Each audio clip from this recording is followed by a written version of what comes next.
It's said that each of us has a fire that burns inside us, but can that fire be a literal one? The human body is capable of many things, can endure many things, and in mysterious ways and under mysterious circumstances, tonight's case makes you wonder if a body can self-destruct. Joan Crawford once said, "Love is a fire, but whether it's going to warm your hearth or burn down your house, you can never tell."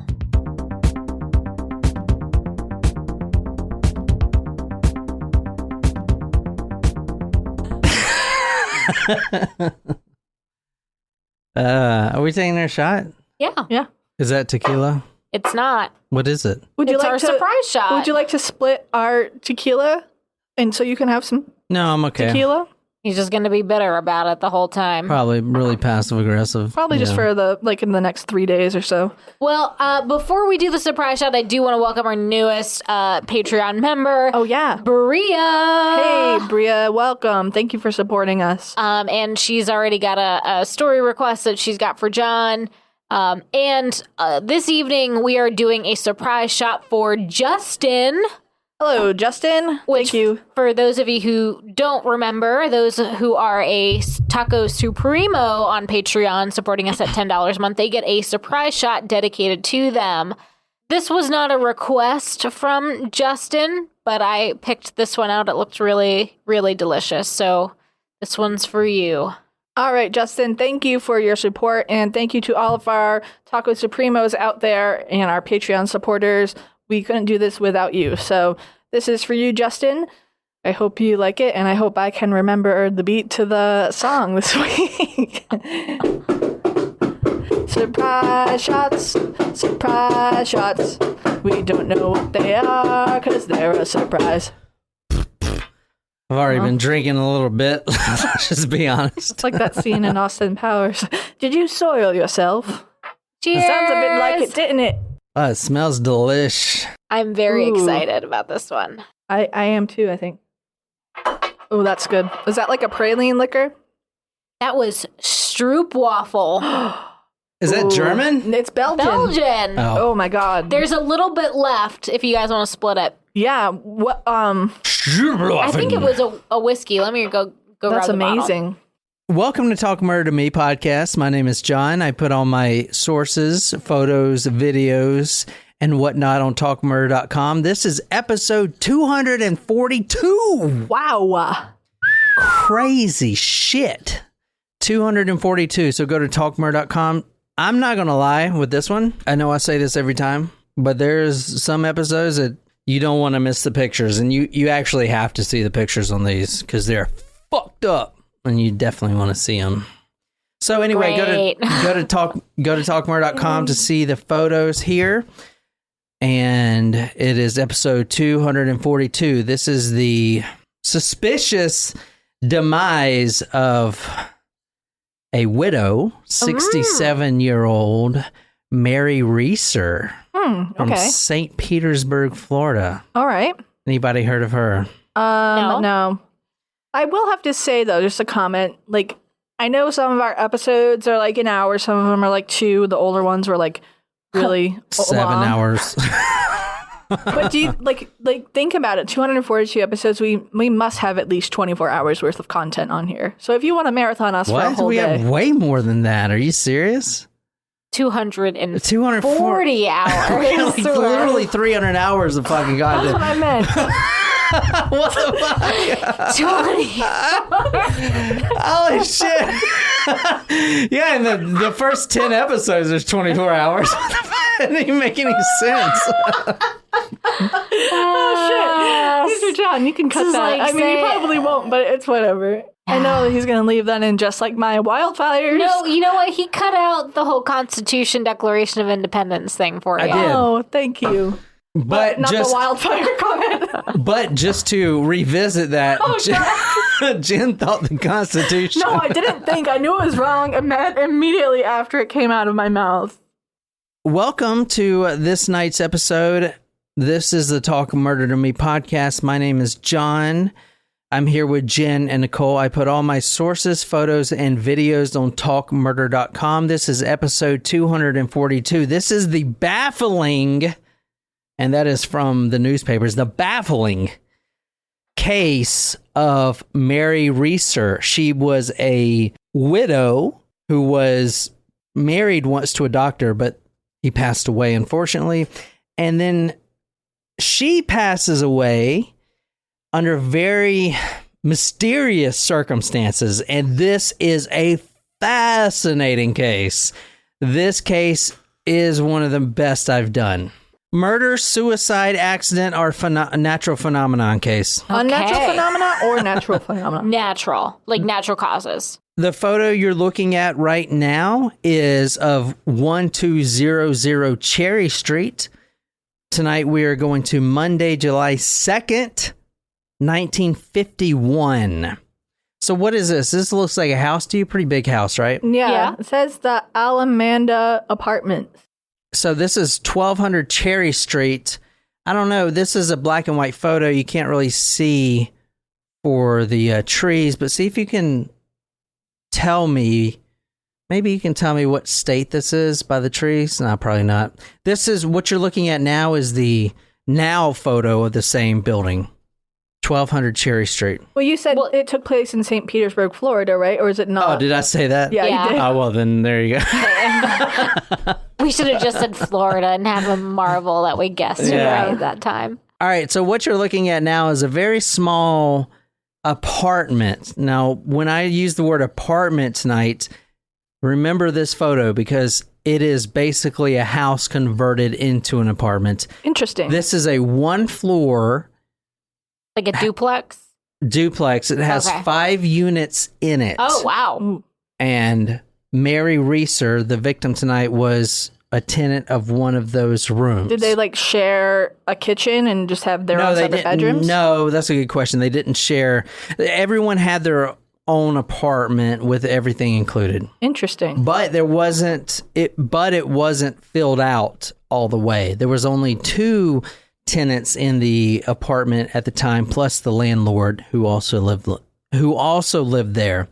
As of now, from Zillow.com, it is a 5-unit, 1-story house that is used as an apartment, and it is still used to this day. The same thing. Interesting. So this is 1200 Cherry Street in St. Petersburg, Florida. Monday, July 2nd, 1951. I wonder what the rent goes for nowadays. So, 1951, July 2nd, 8 a.m. in the morning, a Western Union boy comes to the door. Now, he goes into the apartment, obviously, into the front door, and he is going to a 67-year-old widow's apartment, Mary Reeser. Now, what I've learned about Western Union back in the day is if a Western Union boy comes to your abode, then you would give him 10 cents or whatever the current rate was to receive the telegram. Once he got that 10 cents, he would give you the telegram. Got it. So that's how it was during this time. Now, he went to Mary Reeser's apartment, which was in this same complex, but she didn't answer the door at all. Her neighbor, which was a good friend of hers, an elderly lady, a neighbor, also a good friend. I'm a little drunk. That's why I'm slurring. Banana, banana, banana, banana, banana, banana, banana.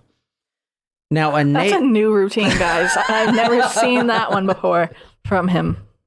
The Western Union boy cannot get Mary Reeser to come to the door at all. So he goes to the next apartment, and her neighbor comes to the door. She is also an elderly lady, and she's clueless. She's like, not only is she supposed to be there because that's her routine. If you're 67 years old, you're not spontaneous. You have a routine, and everyone kind of knows the routine.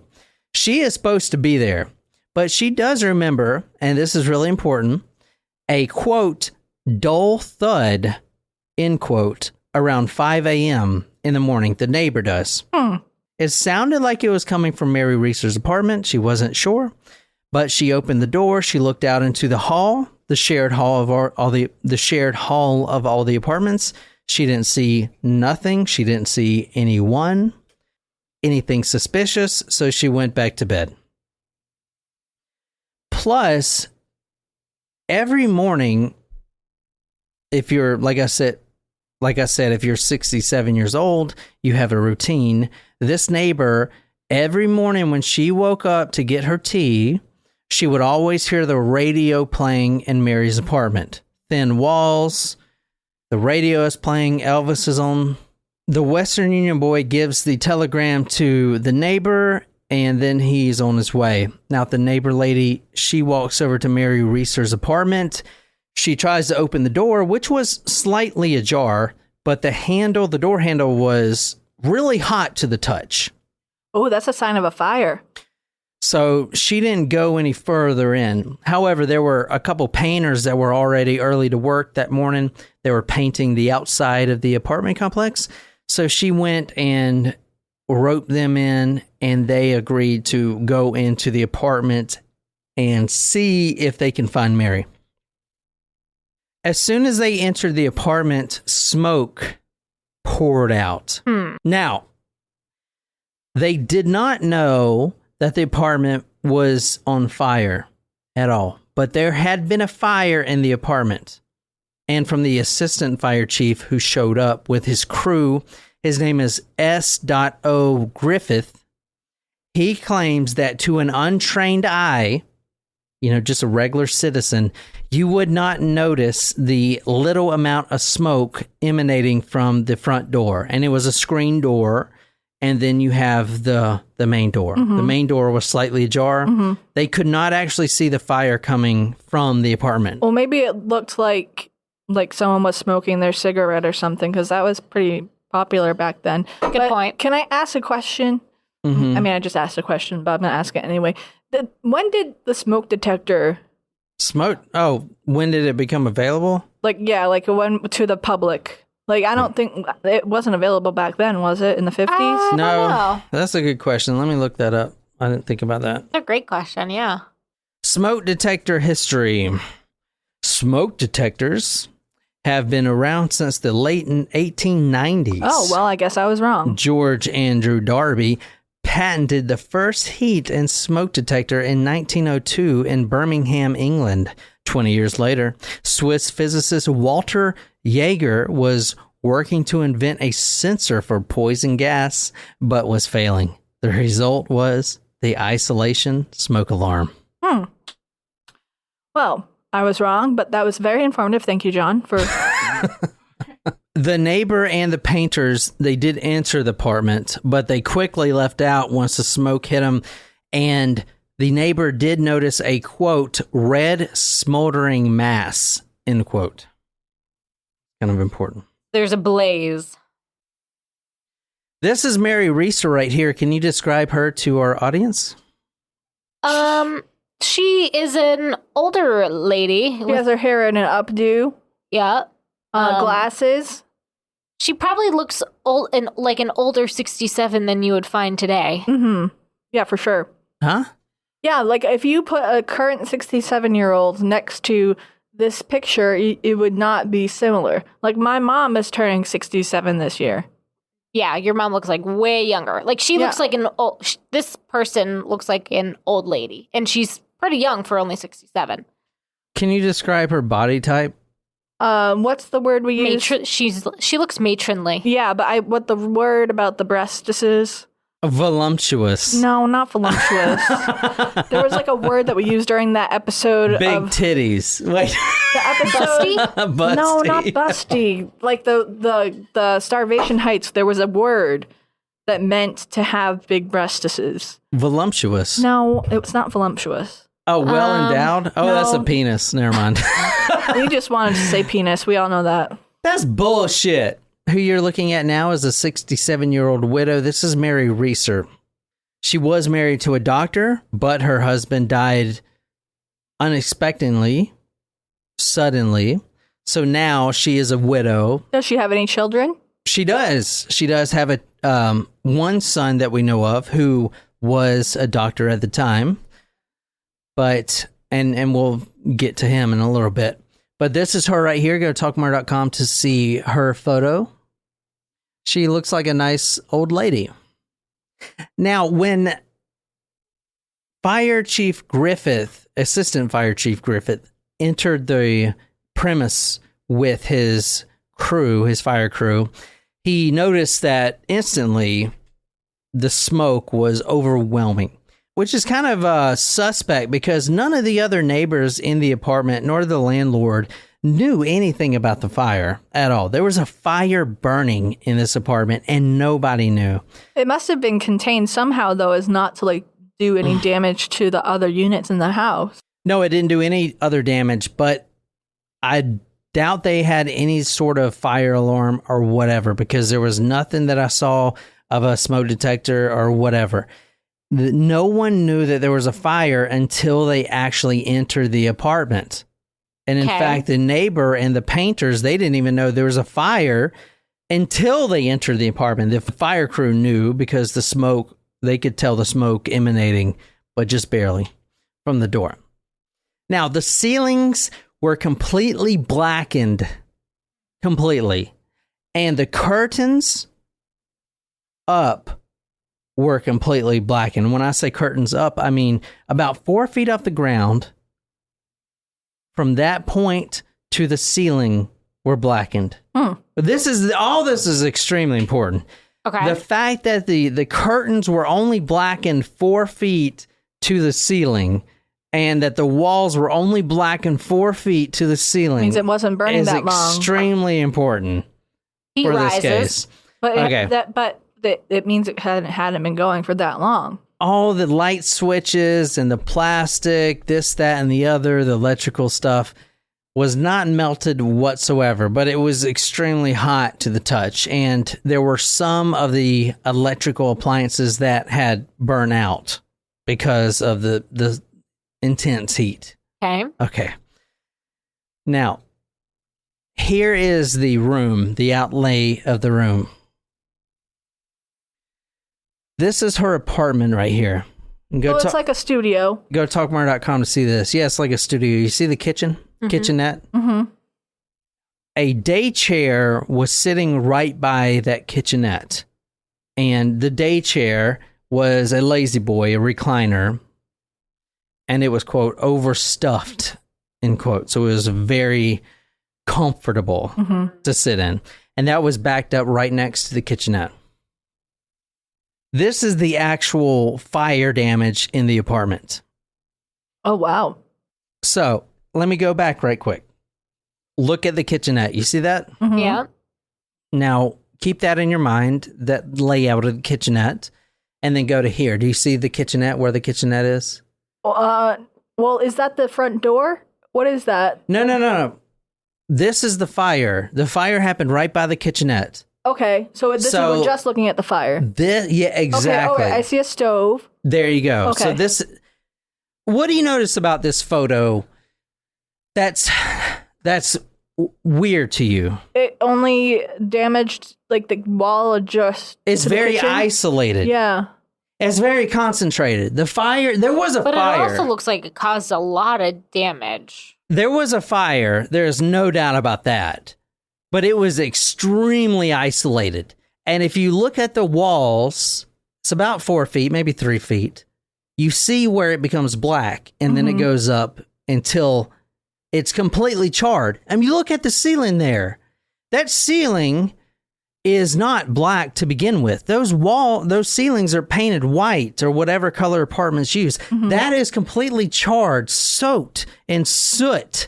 Completely saturated. So does that mean something went up in flames really fast and then went it's out? probably a kitchen fire. Well, I'm just hold on. Just look at the picture. This is what happened. Okay. But it's completely isolated. This is exactly what they saw when they went in there. Now, the fire crew, they go into the apartment and they clear this thing out. Now, you're seeing lights here that light up the apartment. When there's a fire in an apartment, there are no lights. The lights only get there once the investigation team arrives and they manually put up lights. The lights are done. I mean, you see, it burned out all the lights. You can't see anything. It's pretty much black in that apartment. Here, you can see some of the damage. What you're looking at now, and I'll put this photo on talkmurder.com, is two men. I believe one of them at least is a police officer. He looks like he's wearing a police officer hat. Mm-hmm. One man is using a rake or a broom of some sort. Shovel, looks like. Shovel. They're combing through the remnants, what's left of this inferno that happened. Now, okay, this talk murder me. What the fuck? Like, this is just a regular house fire. Like, there's nothing weird about this, right? Well, was there any accelerant found? Mary's oversized chair was completely incinerated. In fact, that's what you're looking at now. The only thing that remained of this big lazy boy, this oversized, overstuffed chair that seems so comfortable, was the metal springs. The only thing were these two little dinky springs, and you can, like, you know, look like little door stoppers, you know, that the springs on the doors. Those were the only things left of this chair. And it was, what you're seeing now is a completely isolated fire that only burned this one specific chair, just lit up this chair. So the chair was highly flammable. Now, the assistant fire chief and his men were walking through, and okay, we got to find Mary. We know there's a 67-year-old widow that is supposed to be here. They start to leave. They start to leave in great spirits because, hey, guess what? She wasn't here. She must have been at her son's house. She must have been on her yearly vacation, which we'll talk about. She's gone. This is great. Not only did a fire not kill Mary Reeser, but it only burned a very small portion of her apartment. This is great news, right? Until they find her body. Wrong. She was sitting in the chair. Smoking a cigarette. On the way out, one of the firemen slips, busts his ass. He's got his big tank on his back, his mask, and he's got his axe.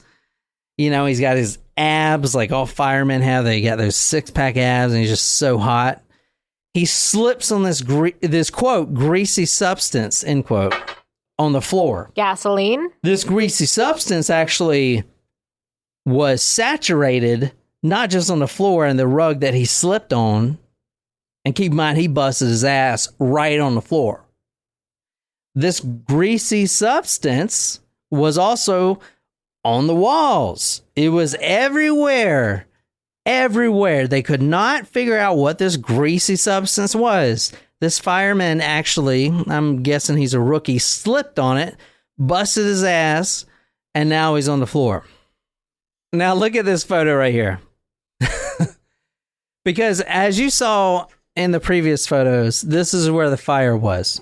Let me go back for you guys. This is the fire. This is the only part of the house that has a fire. Look at this photo. You see the fire, obviously, and then you see this. The fireman slipped, busted his tailbone, looking around, hoping his sergeant didn't see.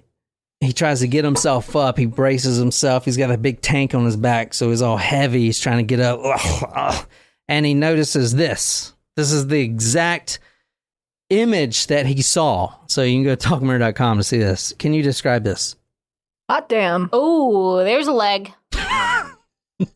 Leg with a foot and a shoe.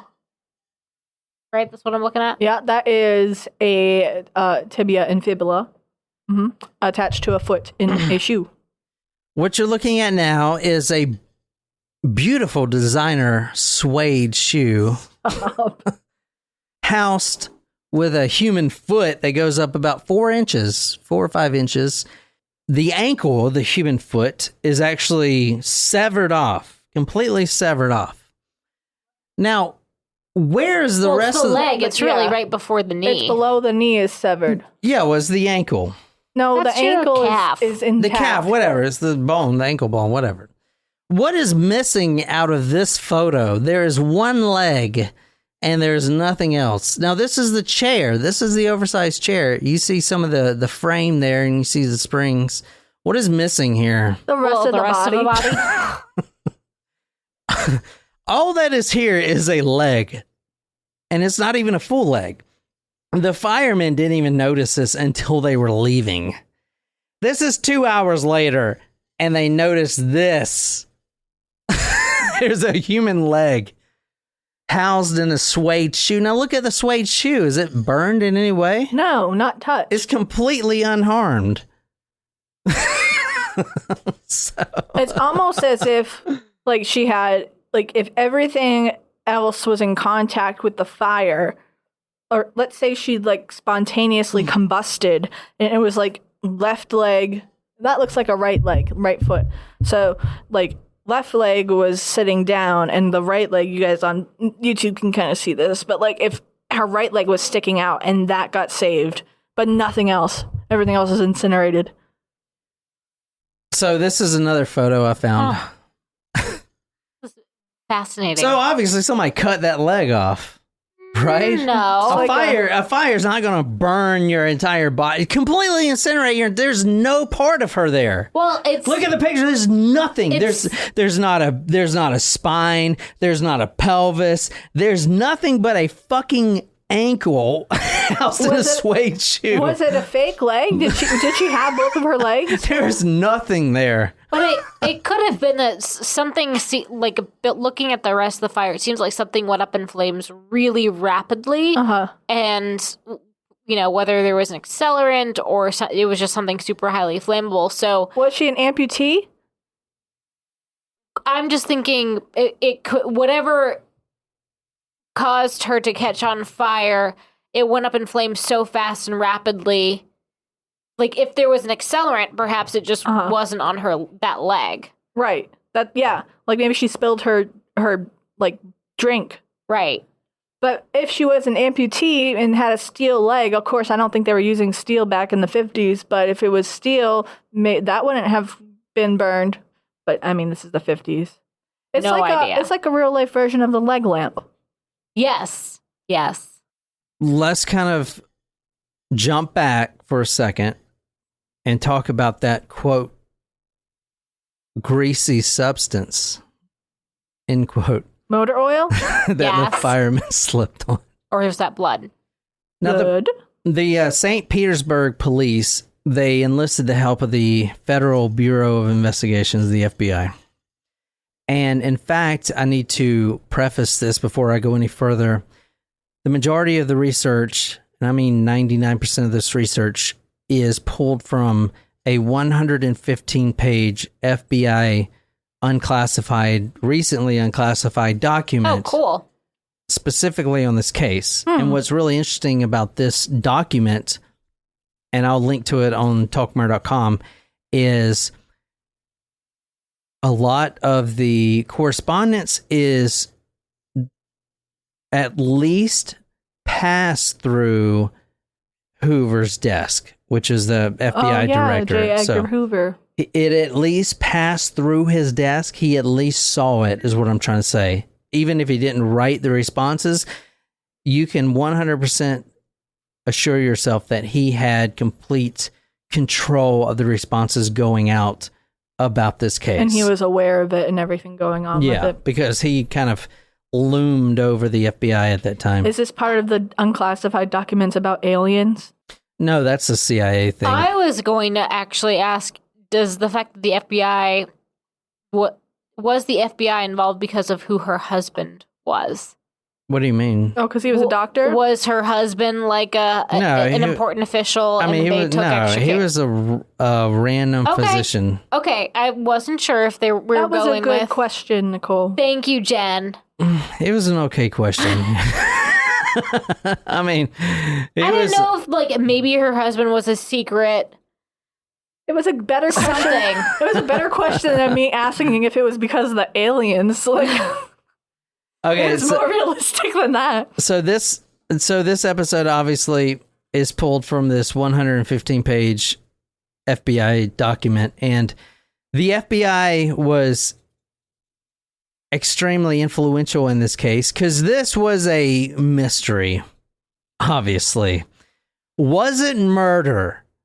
I mean, all right, someone lit her on fire, but what you're gonna hear in a second is bodies don't burn like that. We're going to kind of look at some quotations from some personnel that work at the crematorium, some embalmers and, morticians. They say that bodies don't burn like that. Right. You don't have a body that is completely incinerated except the ankle. That does not happen. That does not even happen even if you have gasoline poured all over the body, which there was none at all. Well, here's a theory. What if she was murdered?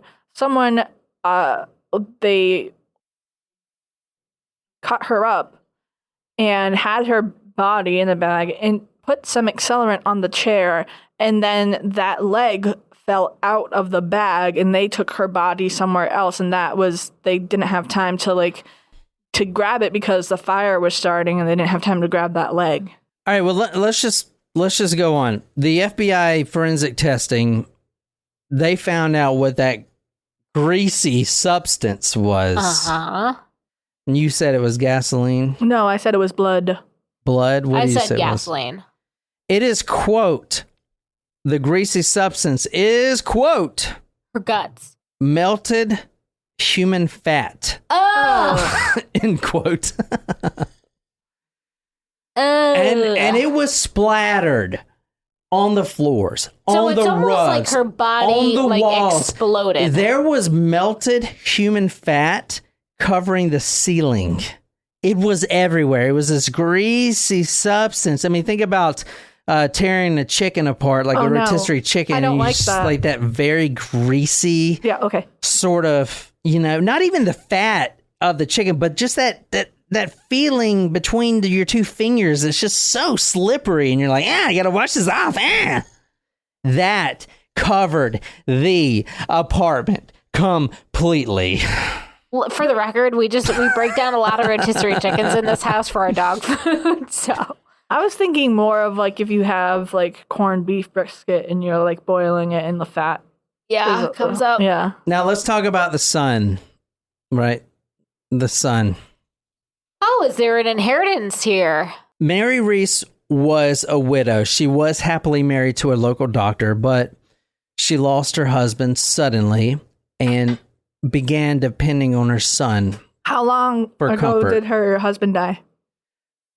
Recently. This was in the last 2 years of this story. Okay. The official FBI report states that Mary's days were, quote, seemed to revolve around her son, Dr. Richard Reeser, end quote. Now, this was a Sunday morning, or actually early Monday morning when they found her body. Mm-hmm. Sunday morning, the previous day, Dr. Reeser had taken his family, not her, not the mother.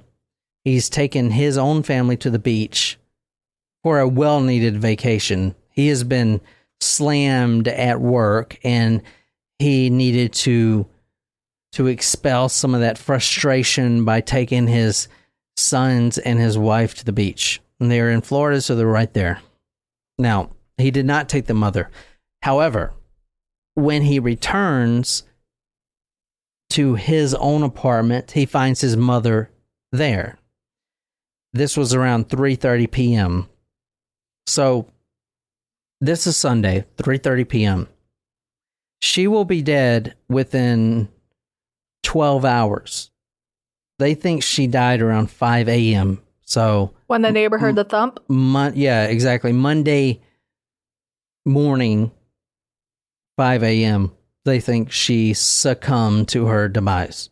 3:30 p.m.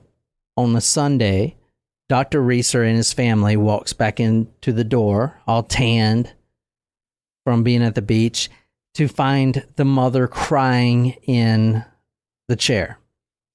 Usually, during this time, the mother would spend her summer weeks up north. However, there was some accident, and the old newspaper that I was reading didn't really go into it, but the person that was supposed to drive her up north for her annual vacation got in some kind of car accident, and bottom line, the trip was not only postponed, but it was canceled for that year completely. And being a widow and an elderly lady, you depend on this routine of your life. You know what I'm saying? So when she is not able, or when she finds out she's not able to go to her annual trip up north, she is very devastated. And so she is crying. Aww. Now, her son notices her mother starting to take these pills called Seconals. I don't believe they're around anymore. I'm pretty sure they are, but they just changed the name. They're basic barbiturates. Okay. So they're like the oxycodons or whatever. You know, the housewives take these things. Yep. You know, and they drink the wine. They take these, the Zoloft, stuff like that, the barbiturates or whatever. Hysteria, right? Yeah. And then they go into the bedroom and light the candle and take out the vibrator. Kind of The shit. original cure to hysteria. But she was taking these Seconals, and she's been taking these for 10 years. It's not a big deal, but You're used to it by then. yeah, she had some accident 10 years ago, or surgery or something like that. They prescribed the medicine to her, and she's been addicted, if you will, but not like this. This trip being canceled did her in. She was popping these things, and I'm thinking, these things, if you saw the Wolf of Wall Street, they're like Quaaludes. the Quaaludes kind of thing. I mean, that's what they are. Dave Madden. It's one of my favorite fucking movies of all time. You still haven't seen it yet, have you? Jen, this summer vacation. I'm working on it. I'm watching The Wire, okay? What you're looking at now is from the FBI documents. If you want to read what was found in the scene, this is 1 through 14. This is the evidence listed. Glass fragments found in ashes. 6 small objects believed to be teeth. Metal from near body. Fibers believed to be part of nightgown. Particles of bones found in ashes. Charred fabric believed to be from chair. Cotton material from chair. Charred wood. Charred legs from end table. Charred fabric from rug. Charred fabric from rug. Unburned section of rug, heavily soaked with greasy substance. Which is melted human fat. Remainder of ashes. Shoe from foot, not consumed by fire. Chair springs. So, her body was in there, and that photo that I showed you, that was once her body. It wasn't someone put her foot there to stage the scene. That was her body. So, What is that? She was very clearly sitting in the chair. yeah, she was sitting in the fucking chair. So, At the bottom it says, etc. Something with petroleum, either human fat, jointly found Present. present. hardly nothing remained of Mary's 170-pound body, but the police put all the remnants in a, quote, small box, end quote, and found was her, quote, charred skull. This is important. Her charred skull, shrunken to the size of a teacup or a baseball. Wait, what? What the fuck? How does that happen? Exactly. Look up how to shrink heads. Voodoo. A section of a backbone and a part of a left foot, which was what she saw, still encased in the suede shoe. Let me break this case down to you real quick. I am so You confused. cannot. All right, let's say you're smoking a joint, Snoop Dogg style, and you got a big old blaze going up like I do every Never. Tuesday night, and you're fucking getting high and you feeling good. You put on Yellow Submarine and you fall asleep. That shit falls on you.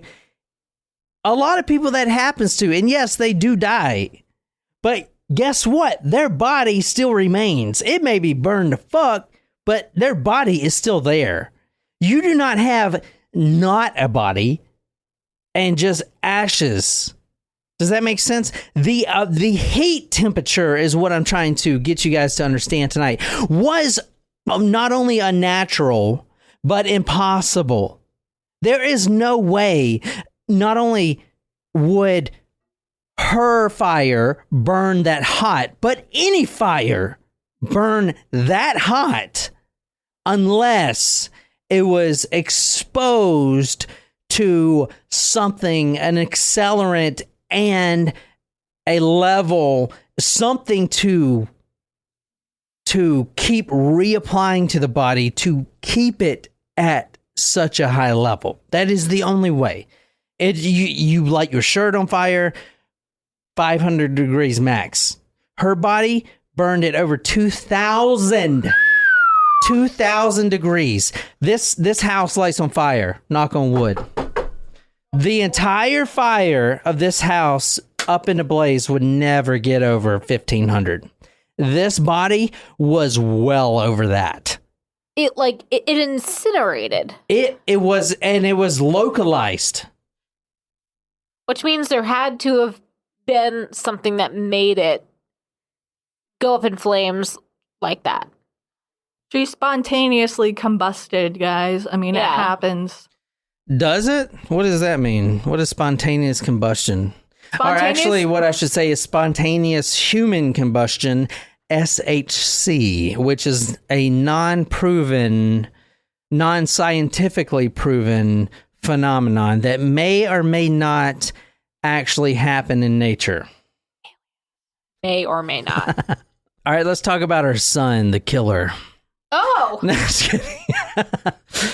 Now, we got to talk about the son just because he was one of the last ones to see her alive. A coincidence? As I said before, he took his family to the beach.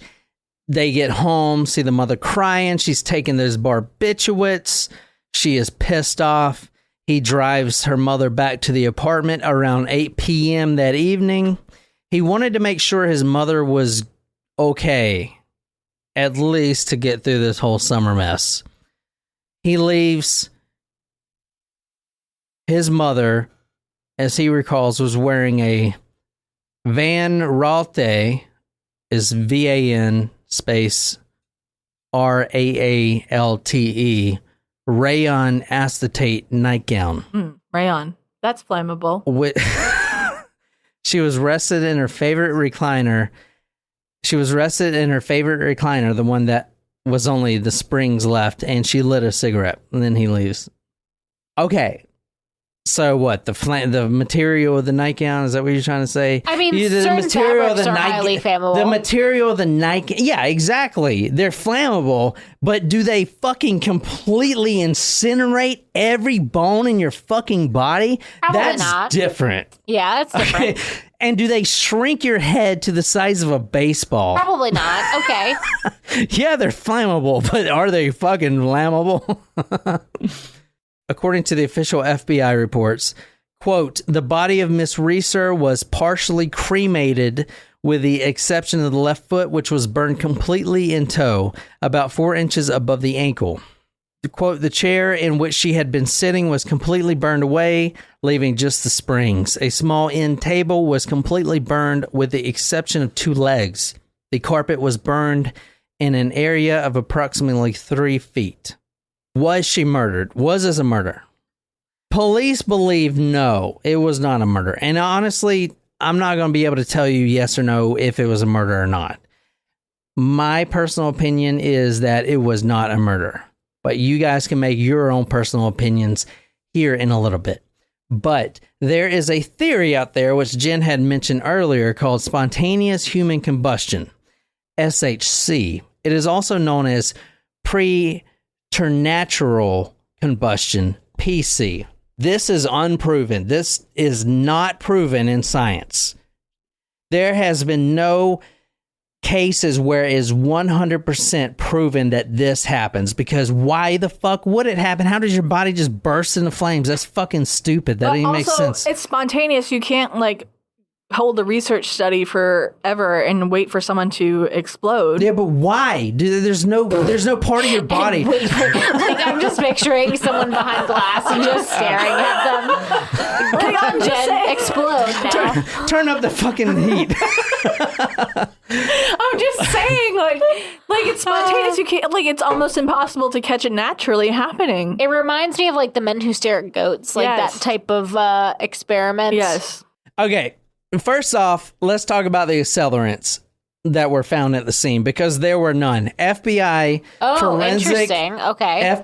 FBI forensic testing found absolutely no accelerants used, but and they were making it very clear that they are not saying that they were not used, but because they could have burned up, but they were not found. Okay. That's a very different statement. But if you read the 115-page FBI report, you will quickly figure out that the FBI is very adamant that no one poured any substance or accelerants on Mary Reeser.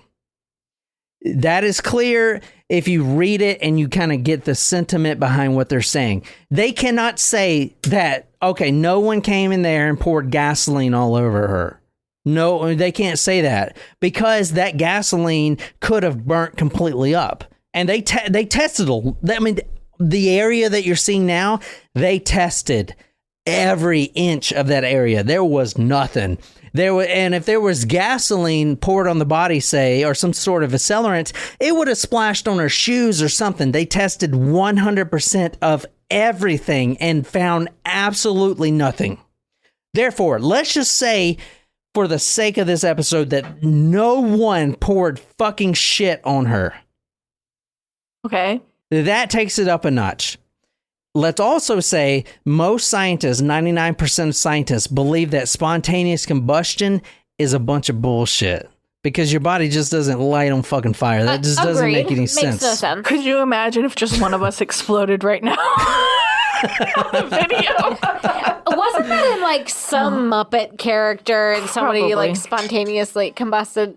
Now it's really driving me crazy. However, there are over 100 cases where spontaneous combustion is the only viable option for which this has happened, right? Like cases similar to this, you mean?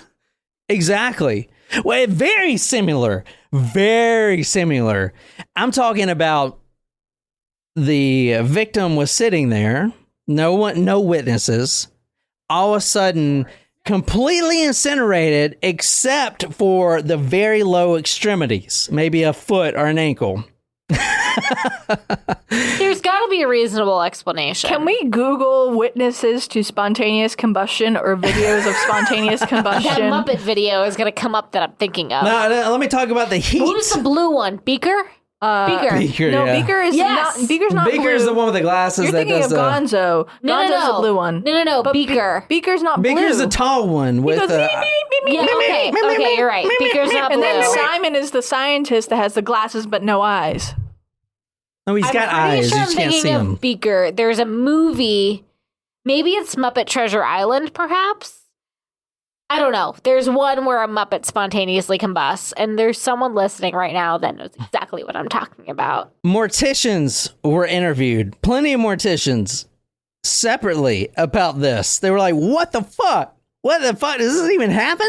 They said that the consensus with the morticians, a body must be exposed to 1,500 to 2,000 degrees minimum for hours for fully cremation. And it couldn't have been for Furthermore- hours. The whole apartment would have been destroyed. Furthermore, unlike Mary's body, when you want to cremate a body, not only do you have to keep the body at least above 1,500 degrees, you have to continually spray it with some sort of oil to keep it burning.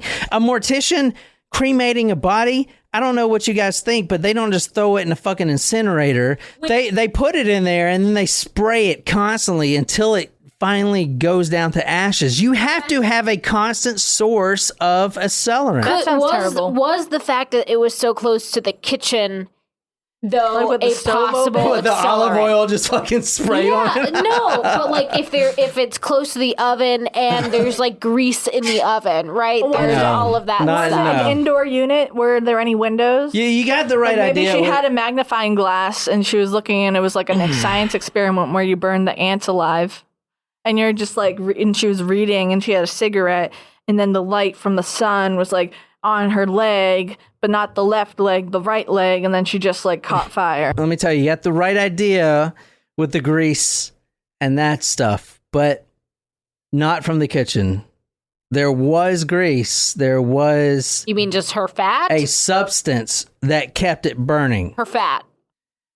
I don't know. Sunscreen from the beach that she didn't get to go to. Are you going with her body fat? All right. There were plenty of letters from armchair sleuths, and if you read the full FBI document, you'll see this. Mary's death ranged from natural phenomenon to natural phenomenon, meaning a lightning bolt came in, which does happen. A lightning bolt comes into the apartment, strikes her, just fucking incinerates her. And there's actually this really crazy thing that, if you guys want to look up, that I didn't know this was a thing, but it has been noticed since for hundreds and hundreds of years. I'm talking about since the 1600s. It's called ball lightning. When there's a thunderstorm or a lightning storm, there has been witnessed accounts of a electromagnetic ball of lightning that floats around the room. So an alien. And if it's fucking crazy, right? Yeah, I was thinking about it. I was like, wait, that's fucking alien. Ancient aliens. But that, I guess, the electromagnetism of the earth or whatever conforms this ball of hot heat lightning, and it floats around your fucking house. But there has been cases of that. But when detectives went to the local weather bureau, no thunderstorms, no lightning, clear as day. That didn't happen for this night. No lightning. That's it. One prominent armchair sleuth, I wouldn't say prominent, but he ran this publication called True Crime. I'm not sure if it's still, I really doubt it's still a thing, but it was a weekly news publication. He writes in and says, usually when something like this happens, you need to look at the relatives or any contacts. Is there someone who could benefit financially or agree. emotionally? And the only part, and they did. I mean, this is fucking Hoover is telling people to go look based on all these armchair sleuths. Like, they did a diligent job. Yeah, and Hoover was a nasty motherfucker too. So Hoover, We're watching the Man in the High Castle. And, yeah, apparently in Hoover's that a one, fucking Nazi. Hoover is, yeah, he works for the Nazis because it's about if the Nazis won the war. So let's talk about the son. The son, prominent doctor. Doesn't necessarily need the money then. He does not need the money. There's no way he would benefit from the life or death of his mother. In fact, his mother is the one doing his accounting for him. He apparently does not know how to do accounting, so she was taking care of that. That was her role. That's nice. He should use freetaxusa.com. What? Is that some kind of spammy fucking cash for title fucking shit? No, that's what I used to do my taxes. Get your title back with Title Max. Oh, you know what? You still have unclaimed property that we haven't figured John. done. Really? There's Yeah. probably fucking dead bodies buried No, on it. I gotta do that. It's like it's it's a money. couple $100 that you have in your name. I don't think I have anything, of course. But John has a couple $100. That's I keep awesome. forgetting to do that. It's my money. You better fucking stay away from My it. money and I need it now. Call JG Wentworth 877 cash now. So go back to the list of evidence found. Q5 was a, quote, portion of a cigarette lighter and metal, which may also be part of a lighter. That is a conductor metal. Well, so they know she was smoking. All right, let's wrap this up. You guys are in too much suspense. Here comes a chain. We may have had a lot to drink. I had a goblet-sized margarita before this, and I am not ashamed. Now, there was, I want to mention this, but not even the FBI report went any further than what I'm about to say. But there was a, quote, slight electrical disturbance, end quote, reported that specific night of her death. Okay. And the alarm clock, this is interesting. The alarm clock was one of those, digital alarm clocks. Oh, so it tells you when the power went out. Yeah.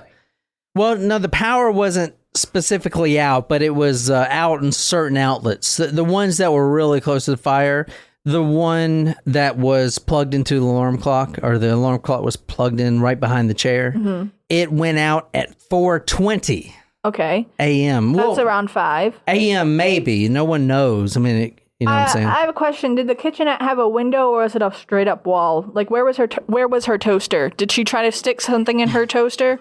At 5 in the morning? Maybe she was hungry. Okay, let's. What do you guys think? Do you think somebody lit her body on fire? No, I am staying with my spontaneous combustion theory. Now, the official report says from the lighter, her cigarette, dropping it on her clothes. It sounds like she could have been struck by lightning. I just fucking said that's an impossibility. There's no lightning storms. But she had an interior unit too. Like, where were her windows that she could? Well, it does. No, it does happen though. It does. I don't know what else to say.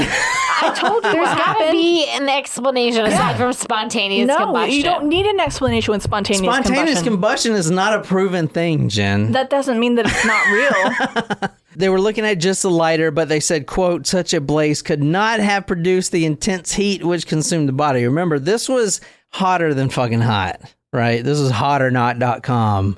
Right swipe. Or No, there was no swiping. It was only rating. Now, let's I talk wonder if that website's still up. Can we check? Not right now, but can we check? Sure. Okay. Now, let's talk about her nightgown real quick.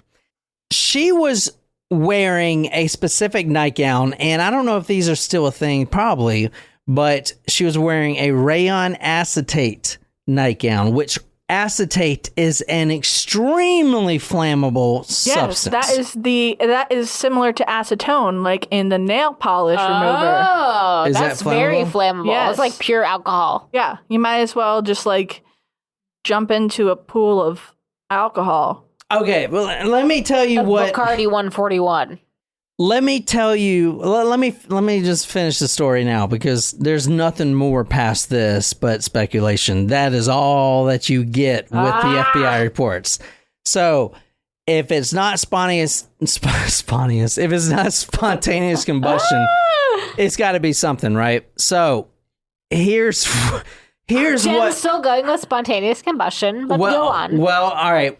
Okay. Let me preface this right quick, because there is a recent article about spontaneous combustion. This is an article from The Sun. This is actually Look at that.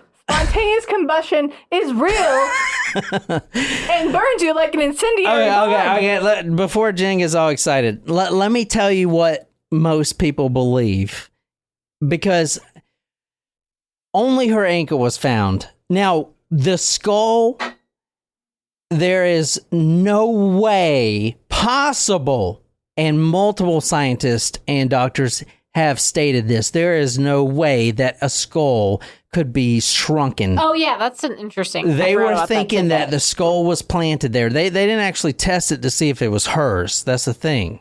This is making They don't actually know if that foot was hers. They didn't have the fucking DNA back then. They didn't test it. They don't know actually if that was her or not, to be honest, even to today.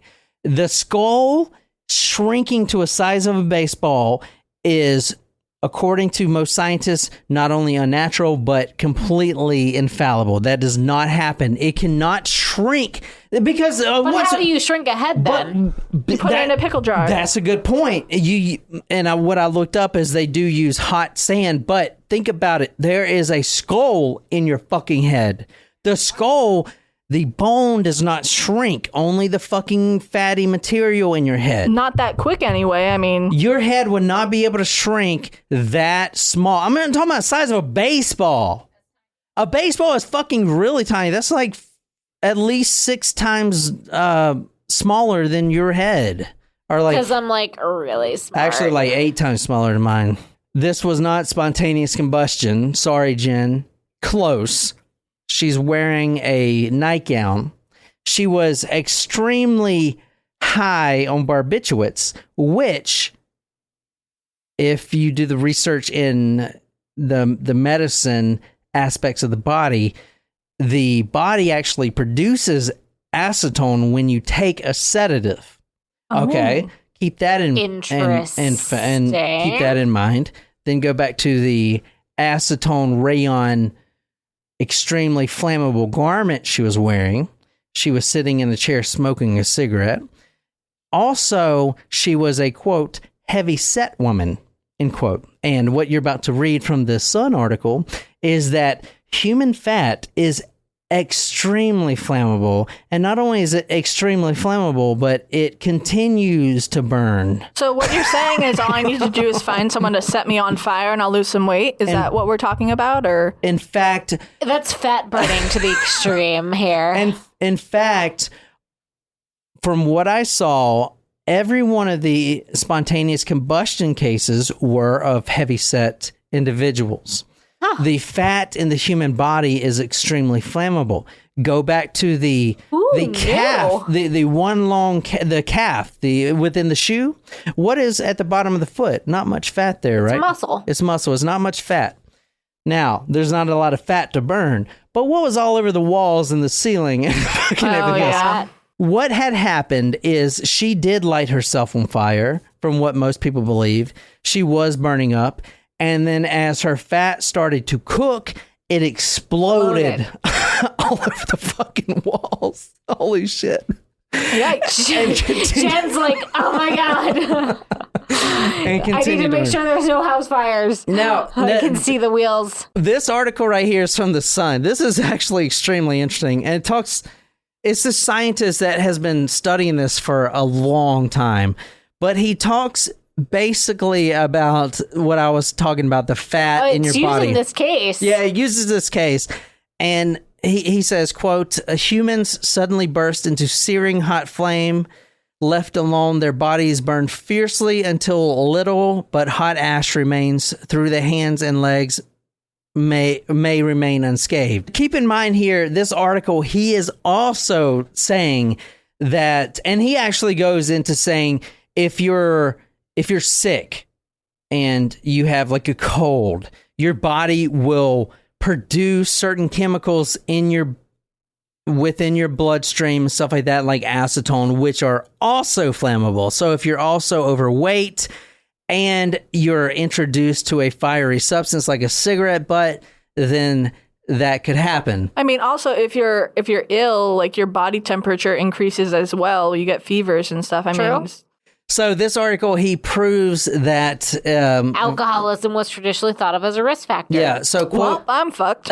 Quote, fatty flesh, even when soaked in alcohol, does not burn, yada, yada, yada. However, when a person is ill, they sometimes naturally produce traces of acetone in the body, and acetone is highly inflammable.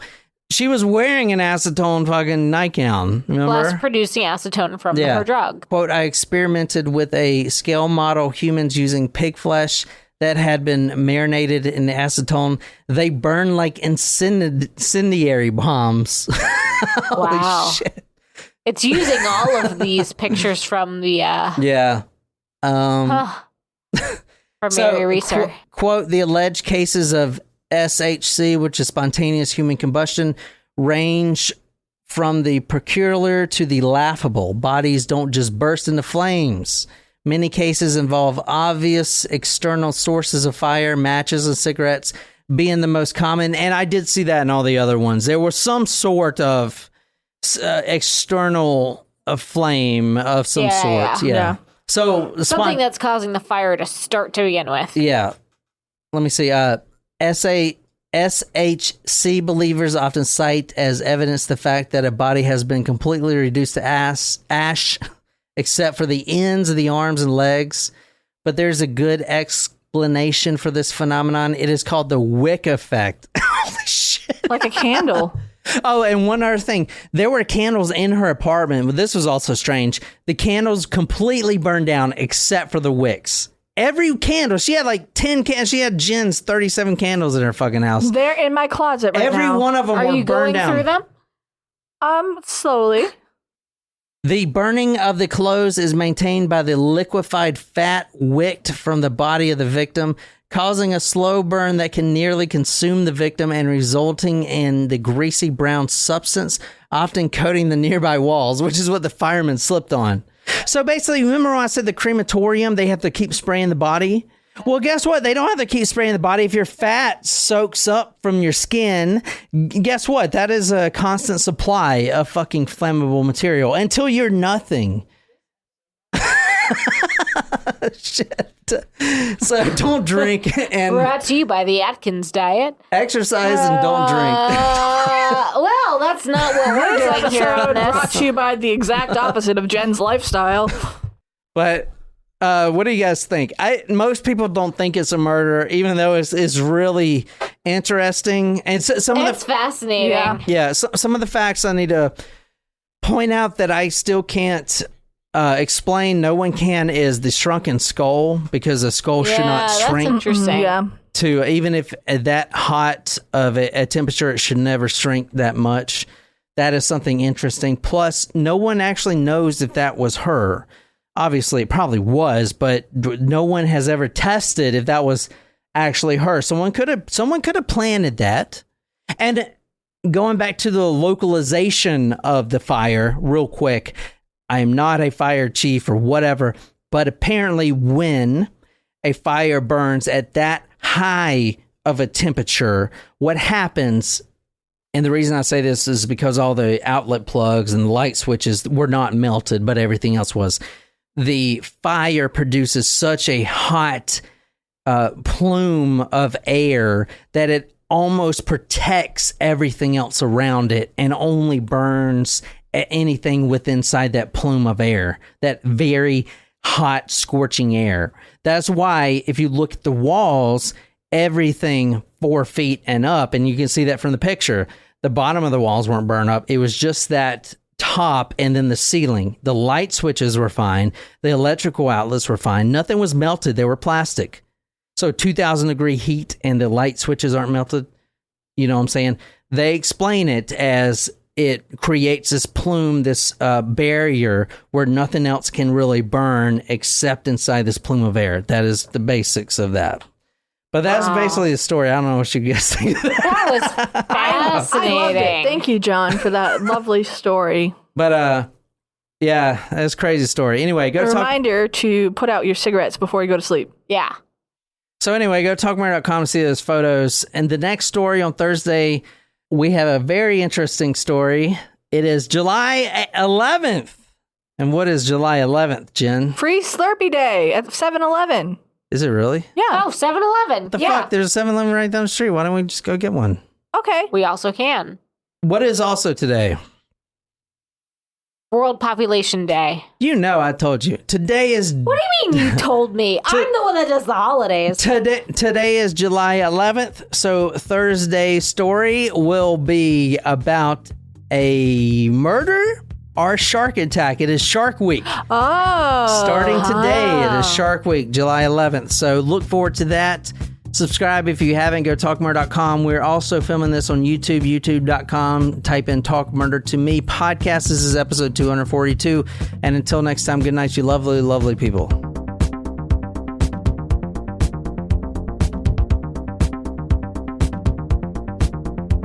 Banana, banana, banana, banana, banana, banana.